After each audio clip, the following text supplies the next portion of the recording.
เขาต้องเจอหนอเขาคงสีขันเขาคงสีน้องจึงต้องมายอมรับแต่ชีวิตมันล้มเอาไว้อยากจะไปตามใจไอ้สุดไอ้สันตั้งเอาคุณเอลสอดเด็กทำไมไม่ถึงสวรรค์สันใดไอ้ไอ้เดินเจอมีแง่เกิดเขาอายยามเธอต้องกันกับเขาให้ก็เป็นเก่าที่เคยกอดซ้ำบอกแล้วเกินอายเดือยามเธอขึ้นสวรรค์ทั้งเขาเสื่อให้เก่าเบาในเดือยามเธอมีแห่ง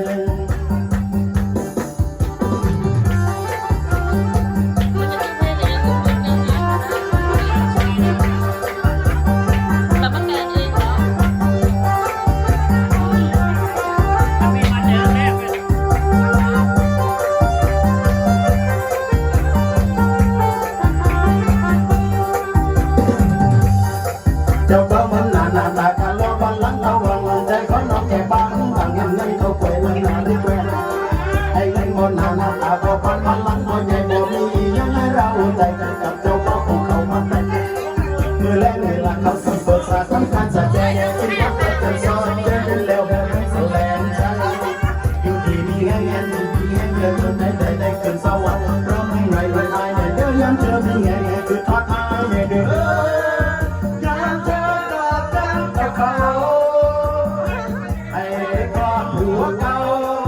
ที่เคยเดาเศร้าเดาแลเอิ้นอายไม่เด้อยามเธอขึ้นสวรรค์เขาเอิ้นสื่ออายเบาๆไม่เด้อยามเธอมีแห่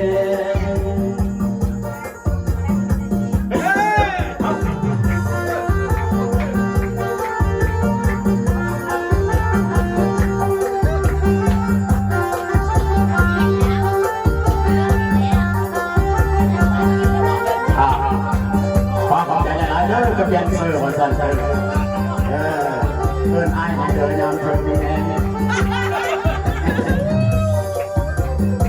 เอาจังลงสนอนมาสั่นเงิน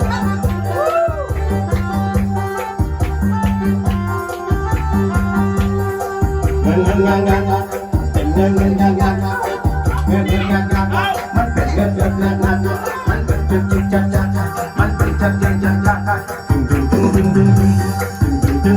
จะมอกขึ้นแม่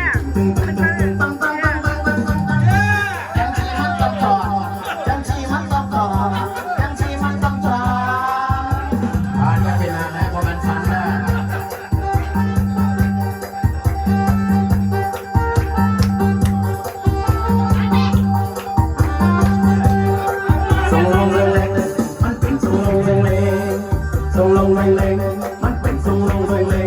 มันเป็นคือทรงพอเก่งมันเป็นเรื่องยิ้มเส้นมันเป็นพันลงมาเล็ง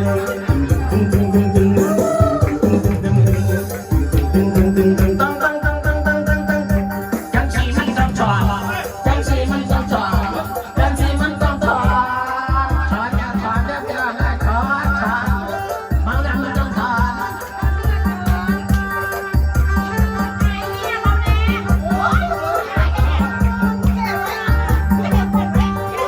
มันเป็นสมัยมันเป็นทุกมันเป็นสมัยมันเป็นทุกมันถอนเขาสีสดจังสันจัง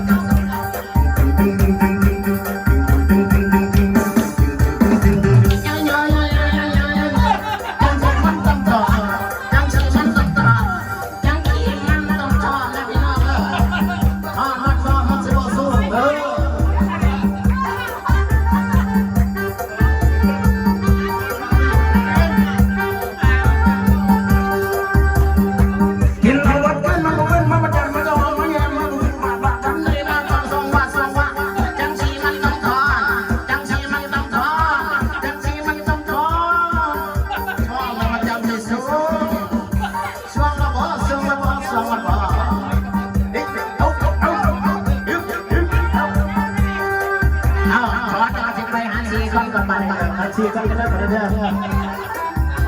อคอยมันคนมาสี่คอยสี่ไปหา4 คนไปใส่กัน4 คน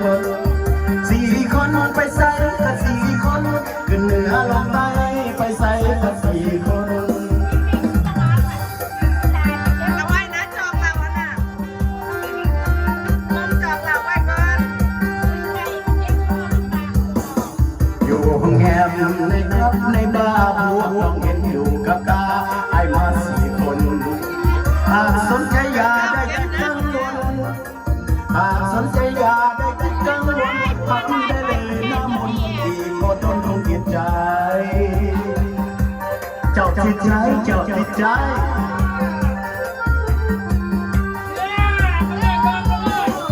อยู่โรงเรียนไม่ใส่แต่4 คนอยู่เอฟเอมาโดนกับ4 คนเหมือนกันบอกเพื่อนฝูงว่าอย่าแตกแยกกันบอกเพื่อนฝูงว่าอย่าแตกแยกกันข้าทับมือเวียงยันให้ช่วยกัน4 คนเมื่อเวียงจันทร์แต่4 คนเดินอยู่อเมริกาก็4 คนเหมือนกันอยู่เอเชีย4 คนมานานคิดอยากทำกิจการประสานงาน4 คนอเมริกาเงินดอลลาร์เขาดีอเมริกาเงินดอลลาร์เขาดีอยากทำดีครองโลกี4 คนอยู่ต่อมา4 คนก็ร่ำรวยเหมือนดังทับคือกล้วย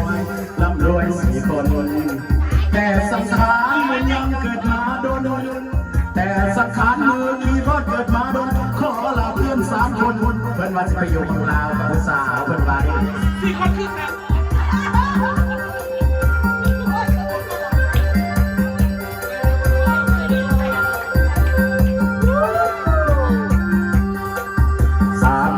ไปใส่ก็3 คน3 คนไปใส่ก็3 คนขึ้นเหนือลงใต้เหลือไว้แต่3 คนอาจารย์โดนคีย์บอร์ดมามี4 คนแต่วันนี้มีแต่3 คนไปเจอนางหมอ